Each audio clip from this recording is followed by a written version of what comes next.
Sir. तुम check post पर जाओ। ठीक है सर, ठीक।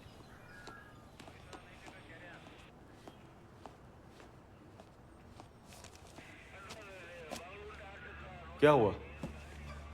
सर, होटल वाले जयेश भाई मिसिंग है सर।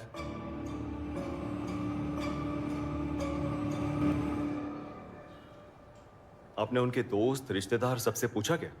हम जिन्हें जानते थे उन सबको पूछा सर। सर, उसका मोबाइल कॉटीगेरे में स्विच ऑफ हो गया था। हम ट्रेस कर रहे हैं सर। ओके। इससे पहले कभी वो कहीं बाहर गए हो लेकिन फोन ना किया हो, ऐसा कभी हुआ है? वो तो कभी बिना बताए बाहर जाते ही नहीं थे। सर, कृपा करके उन्हें जल्दी ढूंढिए सर। आप चिंता मत कीजिए, हम ढूंढ लेंगे।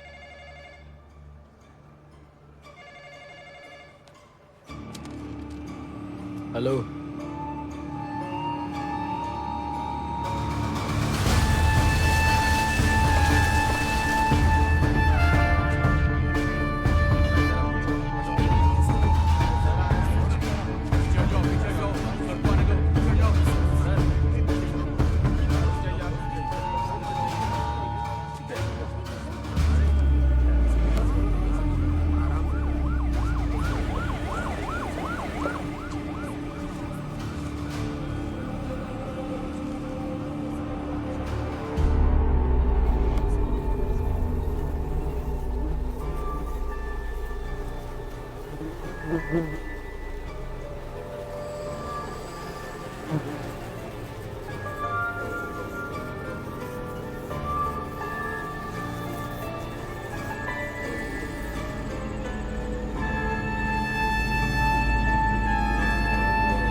मॉर्चरी में शिफ्ट करने के बाद मुझे इन्फॉर्म करिए। Yes sir.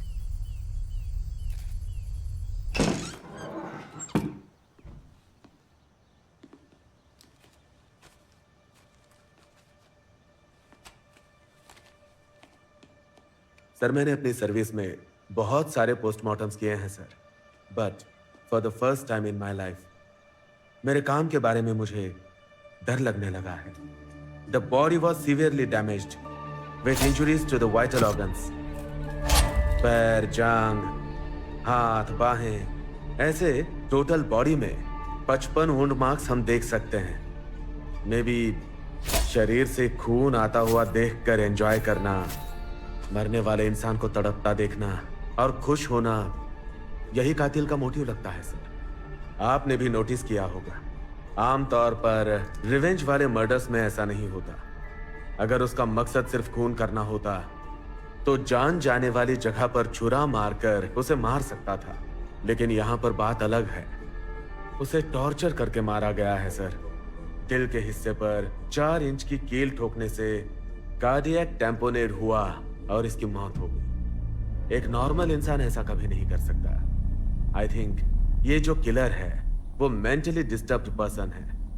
This person is suffering from anti social personality disorder, a complete psychopath.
Sir,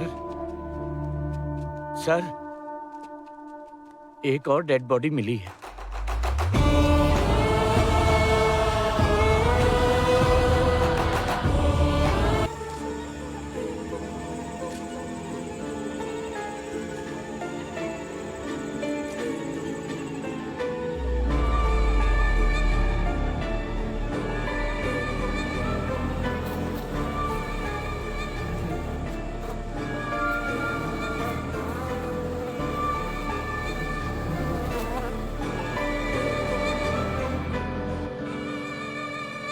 I don't think this will stop here Sitaram. हर जगह सिक्योरिटी टाइट कीजिए। We should not lose one more life. कहिए, आप मुझसे क्या support चाहते हैं? We need more officer sir. Sure, मैं कल ही भिजवा दूंगा।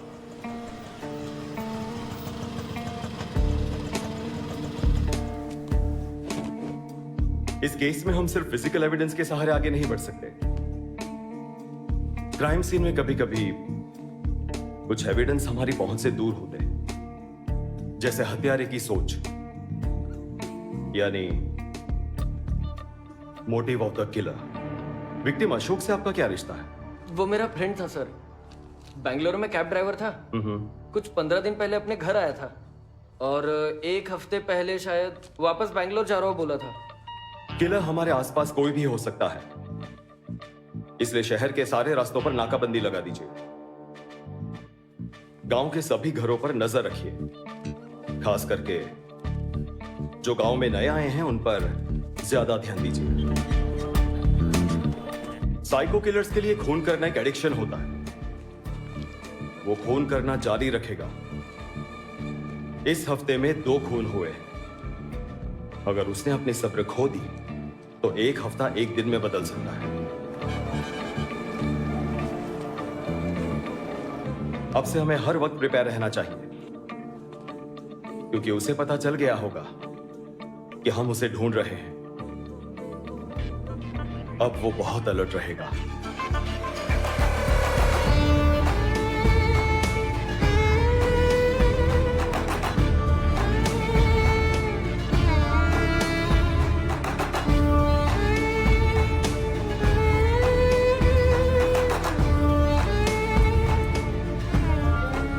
नॉर्मली ऐसे केसेस में कातिल अपनी कोई ना कोई निशानी छोड़ जाता है, लाइक अ सिग्नेचर, लेकिन उसने इस केस में ऐसा कुछ नहीं किया। So we have to assume we दिखने में बहुत ही नॉर्मल हो सकता है। He will be in camouflage.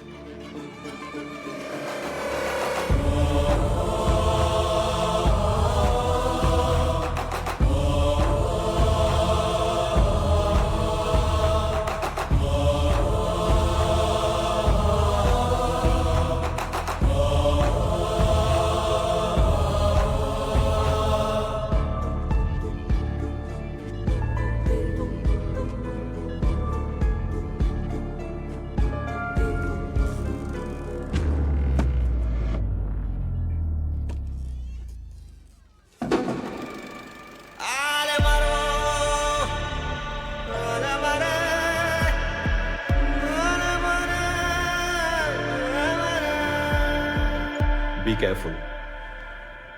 अगर वो कभी हमारे सामने भी आता है तो उसे आइडेंटिफाई करना मुश्किल होगा।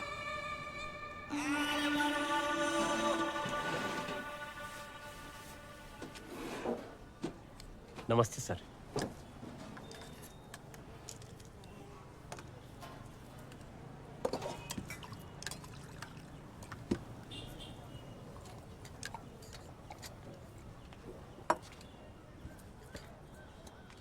सेबेस्टियन नाम है मेरा। मुझे एक कंप्लेंट लिखवानी थी सर। एक लड़का मेरी बेटी को बहुत परेशान कर रहा है। आप थाने में जाइए ना। आप समझे नहीं शायद। मेरी एक बेटी है और शादी की उम्र की हो गई है। अगर मैं थाने में कंप्लेंट करवाने गया तो हमें प्रॉब्लम हो सकती है सर। ठीक है, घर कहाँ है? यही पास के गांव में, रिपनपेटे में। तो आपको वहां कंप्लेंट देनी चाहिए। सर वहां मैं 2 महीने से थाने के चक्कर काट रहा हूँ, पर कोई काम नहीं हुआ। वहां एक आदमी मिला, उसने आपके बारे में बताया। अब तो बस आप ही कुछ कीजिए सर। ठीक है, वो क्या तकलीफ दे रहा है? अब क्या बताऊं सर, हर रोज परेशान करता रहता है, वक्त वगैरह भी नहीं देखता। घर के पास आता है, दरवाजा खटखटाता है, मेरी बेटी को बाहर बुलाता है। बहुत डर लगता है सर।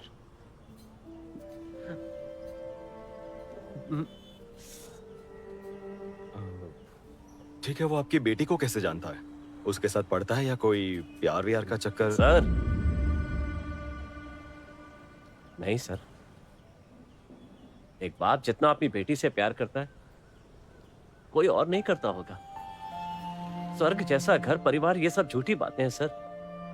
माँ बाप, पत्नी और बच्चे, इन्हें अपना परिवार मानकर हम बहुत से सपने देखते हैं।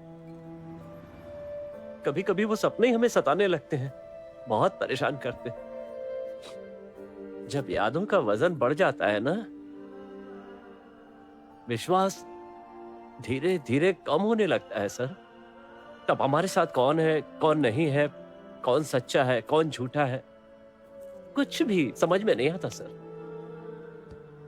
पुराने सपनों में ही डूबे रह जाते हैं हम।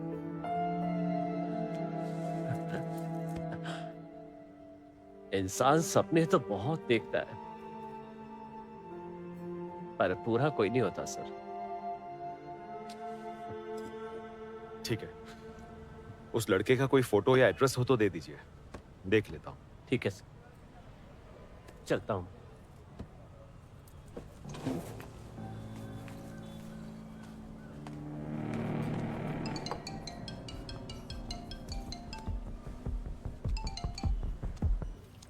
हाँ श्रीनिवास जी। ओह ठीक है, मैं भी उसी रूट पर हूँ, सीधा वहीं आ जाता हूँ।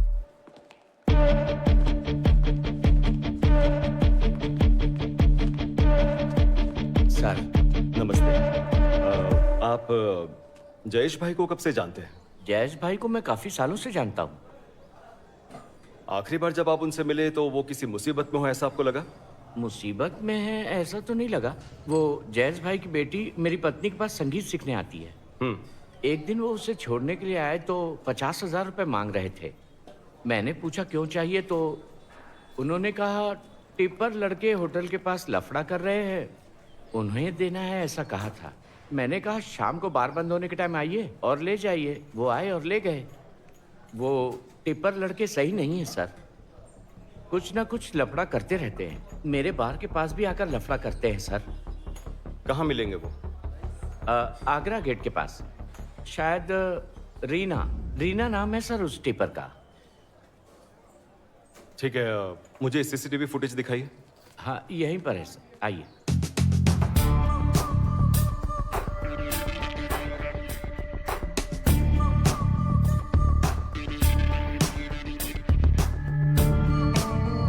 वसंत, सर। इन सभी गाड़ियों की डिटेल्स निकालकर जो भी सस्पिशियस लगे उन्हें कस्टडी में ले लो। Okay sir. पहले उन टिपर लड़कों को बुलाइए। Okay sir.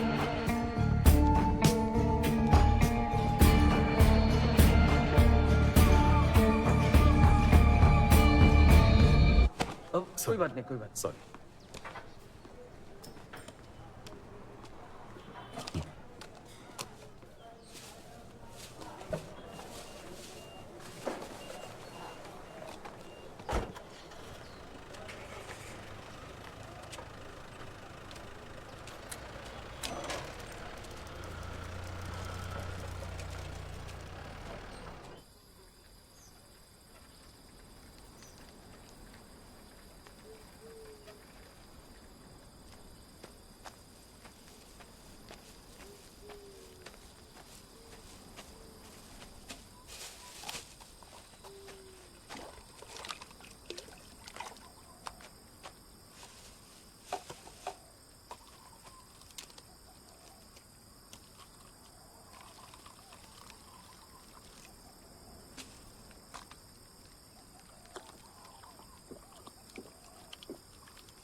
कौन है वहाँ? कौन है वहाँ?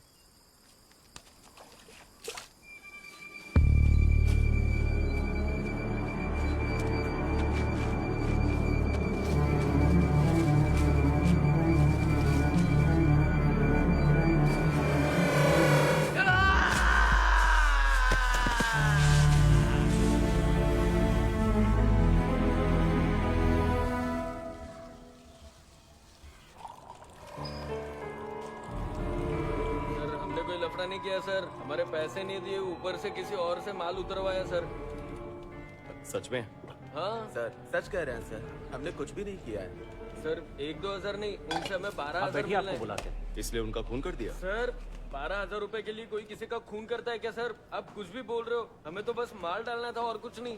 तो उन्हें किसने मारा? सर हमें नहीं पता। सर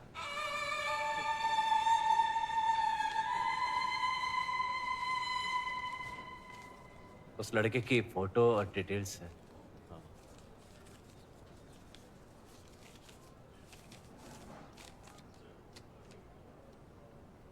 मैं देख लेता हूँ।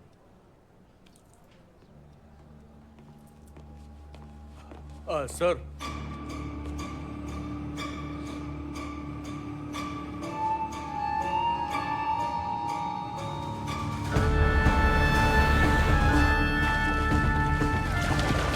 कुछ नहीं है। ठीक है, आ जाओ।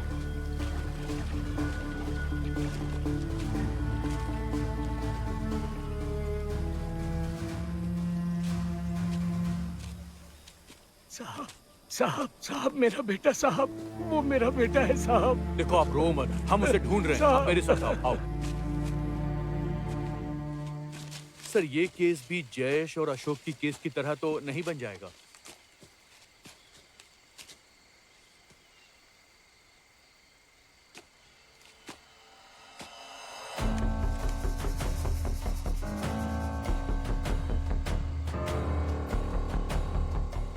किसी जंग लगी हुई गाड़ी का टुकड़ा है। सर वो केंचा की बेटी है।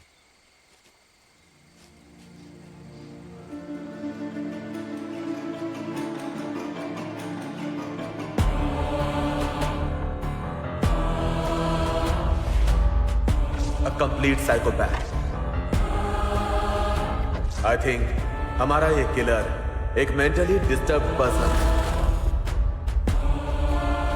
साहब वो मेरा बेटा है साहब। वो टिप्पर लड़के सही नहीं है सर। सर